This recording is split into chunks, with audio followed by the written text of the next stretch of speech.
Hi, this is Ted at Valley the Dolly. I recently got back from Serbia and we went to Belgrade, and I thought Belgrade was much more than what I'd seen in a lot of YouTube videos, which was just a collection of Cold War era buildings and residential towers that you find in New Belgrade.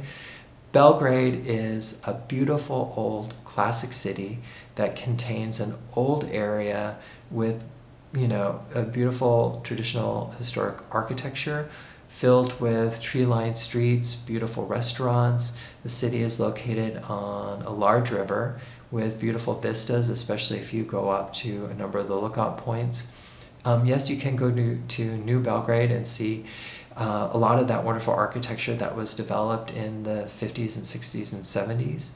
You can also go to great locations like the Yugoslavia Museum.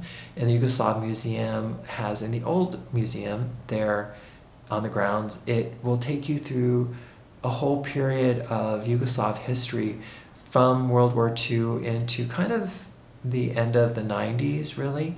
And it focuses on the businesses and the factories and daily life in Yugoslavia at that point. And it also holds a newer building that was the resting place for General Tito, who was the ruler of Yugoslavia, I think from the middle point of World War II, kind of near that end, up until he passed away decades later, and really had a big voice in shaping Yugoslavia and that collection of what includes Serbia, Bosnia, Croatia, a lot of different countries, Slovenia, that made up what was once Yugoslavia. There were not just the beautiful old section, but you find that Serbia and Belgrade is developing very quickly. So Belgrade, if you land at the airport, it's a new airport. There's a road that takes you straight from the airport right into the city.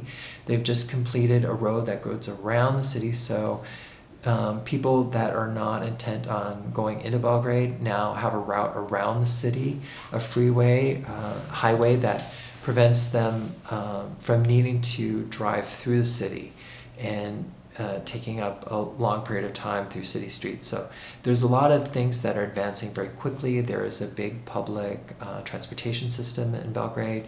There are trams that run all over the city, and there are these wonderful, generally red tram cars that were produced during the Cold War. And you can also use a local version of a car ride-sharing app, and you would need to download that when you get to Belgrade. You can't really download that before you get into the country. That's my experience. And it's an alternative because you can't really use something like Uber when you're in Belgrade. The city is very walkable. It's relatively small in comparison to some other major metropolitan cities.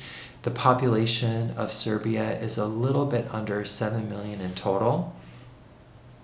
And there's been a huge increase in the amount of housing that's being built there. There's a huge development going along the river there. It's really incredible how fast buildings are being built up. But over the last 10 years, from 2011 to 2021, the country has lost about 500,000 people who have moved out of the country looking for opportunities outside.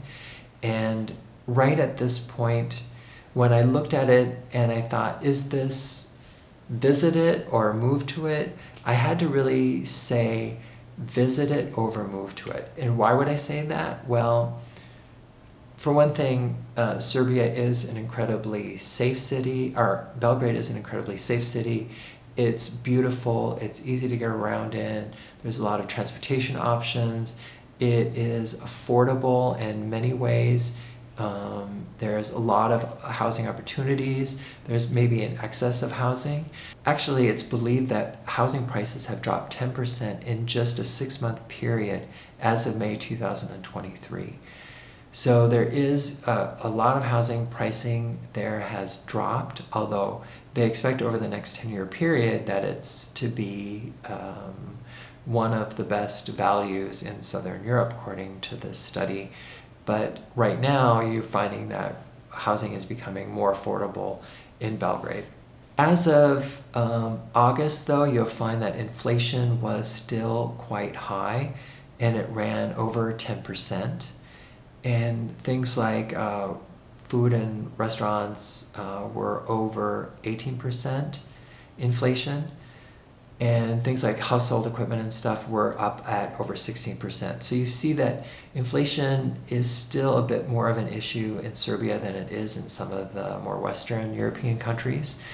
And beyond that, I think probably the biggest thing for me is that they currently don't really offer an expat visa, and they don't really offer you options for retirement visas, or they do allow you a visa, a short-term visa, if you're coming in to start a business, but the opportunities for really moving into Serbia and Belgrade are much more limited than you would find in some of the other Southern European countries like Greece, Italy, Spain, Portugal, for example.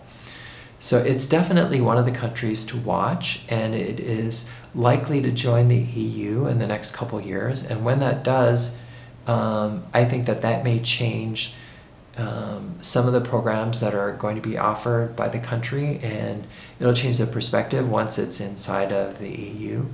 And it'll be interesting to see how Serbia develops. I thought Belgrade was a really beautiful city, a wonderful location to visit. And if you have time and you're in that region of Europe, it's definitely worth adding to your itinerary. This is Ted at Value Dolly. I look forward to talking with you again soon. Thanks. Bye now.